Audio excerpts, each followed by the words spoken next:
Nous allons prendre notre Bible dans le livre de 1 Jean 5, le verset 3 à 5. Je lis la parole du Seigneur avec vie et respect. Car l'amour de Dieu consiste à garder ses commandements. Et ses commandements ne sont pas pénibles. Parce que tout ce qui est né de Dieu triomphe du monde. Et la victoire qui triomphe du monde, c'est notre foi. Qui est celui qui a triomphé du monde? Sinon, celui qui croit que Jésus est le Fils de Dieu. Amen. Seigneur, merci. Bénis, sanctifie ta parole et que toute la gloire te revienne. Dans le précieux nom de notre Seigneur, Jésus-Christ de Nazareth. Amen. Je suis apôtre. Je dis la vérité. Je ne mens pas. J'ai donné 7 ans de ma vie à me consacrer au Seigneur Jésus-Christ. Je vous rends ce témoignage. Une maman m'a appelé pour prier pour sa belle-sœur qui était sous l'emprise des mauvais esprits. Après plusieurs interventions de plusieurs pasteurs renommés, c'est au quartier Sotrapim qu'elle habitait.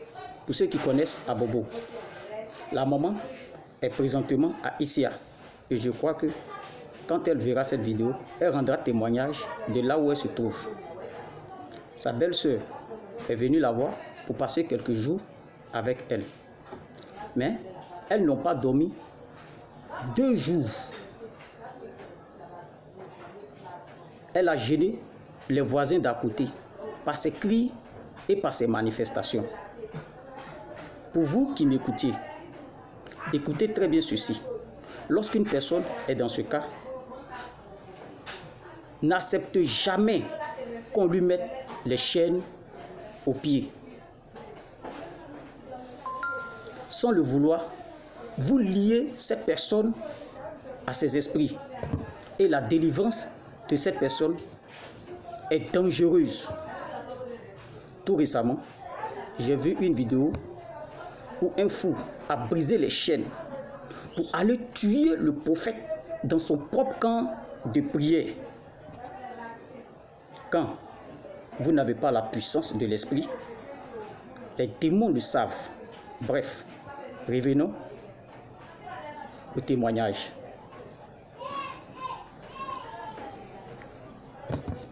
Je suis arrivé chez la maman. Elle m'a dit, est-ce qu'elle pouvait appeler ses frères et sœurs qui la soutiennent en prière? Je lui ai dit, de grâce, maman, je suis apôtre. Et si je suis arrivé chez toi, c'est que le Seigneur veut se manifester. Je me suis mis à genoux. J'ai pris la parole dans le livre de Matthieu, chapitre 10, le verset 1. Jésus, ayant réuni ses 12 disciples, leur donna force et pouvoir de chasser les démons. Et je me tiens debout ensuite. Je commanda aux esprits impurs de plier bagages et de sortir.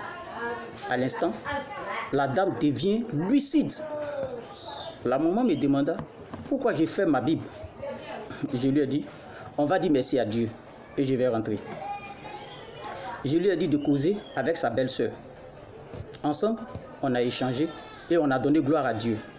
Ce jour-là, la maman et sa belle-sœur m'ont béni avec quelques présents. Un sac de riz, des savons, des sachets d'omo. Je lui ai dit que cela n'était pas nécessaire. Mais tous les deux, elles ont insisté. Et j'ai fini par prendre le présent qu'elles m'ont offert.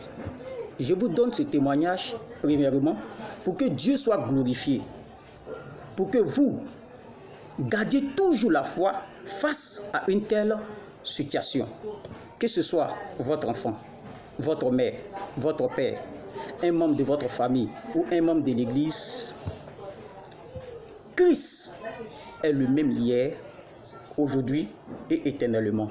Signé Apôtre Paul Kwasi, du ministère de l'Apôtre des Nations pour le Royaume des Cieux, situé à Daloa, précisément Bonoufla. Mes contacts 05 54 05 50 34 ou encore le 07 57 33 11 03.